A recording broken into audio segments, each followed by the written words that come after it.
Hi అండి, ఎలా ఉన్నారు? అందరు బాగున్నారా? ఇది నాటుకోడి అండి.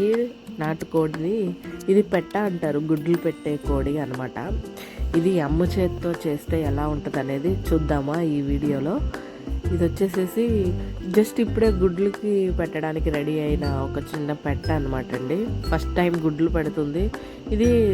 అప్పుడే గుడ్లు పెట్టే కోడి అయితేనే బాగుంటుందండి. మళ్ళీ 2-3 సార్లు గుడ్లు పెట్టిన పొదిగిన కోడి అనుకోండి టేస్ట్ ఉండదు.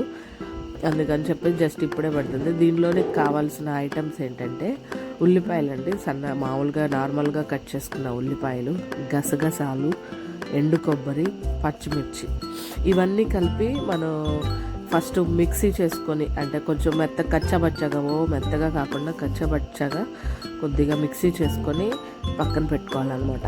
అంటే ఆ కోడి రెడీ అయిపోయే లోపల ఈ పేస్ట్ మనం రెడీ చేసుకొని పెట్టుకున్నాం అనుకోండి, ఈ లోపల మనకి పని చాలా ఈజీ అయిపోతుంది. ఇది పుల్లల మీద కాలిస్తే ఏంటంటే పిల్లలకి పుల్లల వాసన వస్తుందండి, పొగుసూరు వాసన అంటారు. అందుకనే మా నాన్న పొయ్యి మీద కాలుస్తున్నాడు అనమాట. కట్టెల పొయ్యి మీద అయితే కొంచెం స్మెల్ ఉంటుంది, కానీ అదే టేస్ట్ అండి దీనికన్నా. అందుకని చెప్పేసి గ్యాస్ మీద కాలుస్తున్నారు. ఇది పిల్లల కోసం కదా, అందుకనే గ్యాస్ మీద కాలుస్తున్నారు అనమాట. చూడండి నీట్గా గ్యాస్ మీద అయినా కొంచెం నిదానంగా స్లో మంట మీద పెట్టుకొని కాలుస్తే చాలా టేస్ట్ ఉంటుందండి. బట్ కట్టెల పొయ్యి మీద కాల్చినంత టేస్ట్ అయితే దీంట్లో ఉండదు. అది చూడండి బాగా అది మొత్తం, అంటే మనం కాలిస్తేనే దాని మీద ఉన్న పొట్టు అంతా పోతుంది అనమాట. కాల్చిన తర్వాత దీనికి నీట్గా పసుపు రాసేసి ఇంకా మనం కట్ చేసుకోవడమేనండి.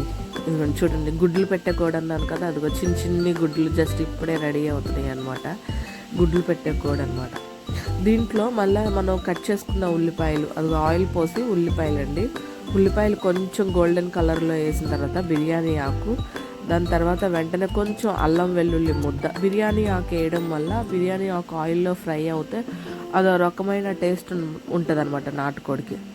సో ఈ బిర్యానీ ఆకు, ఉల్లిపాయలు 2 వేగిన తర్వాత అల్లం ముద్ద వేసుకొని మనం బాగా పచ్చివాసన పోయే వరకు అది వేయించుకోవాలన్నమాట. ఇప్పుడు ఏంటంటే కొంచెం ఈ కోడిని మేము జస్ట్ ఒక చిన్న గ్లాస్ వాటర్ పోసి పసుపు వేసి లైట్గా ఉప్పు వేసి ఏంటంటే దాన్ని ఫస్ట్ హాఫ్ బాయిల్ చేస్తామన్నమాట.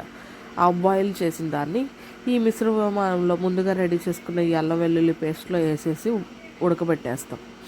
ఇది కొంచెం జస్ట్ ఉడకబెడితే ఏంటంటే పిల్లలకి తినడానికి మెత్తగా ఉంటుంది అనమాట. అదిగోండి ఉడకబెట్టేసాం కదా, కొద్దిగా అది ఆయిల్లో ఫ్రై అయిన తర్వాత మనం ముందుగా రెడీ చేసుకున్న పేస్ట్ వేసి కలిపేసేసి ఒక 10 మినిట్స్ ఉడకబెట్టిన తర్వాత కారం, మసాలా పొడి, ధనియాలు అన్నీ వేసేసి కొంచెం వాటర్ పోసి బాయిల్ చేసేసి ఉడకబెట్టడమేనండి.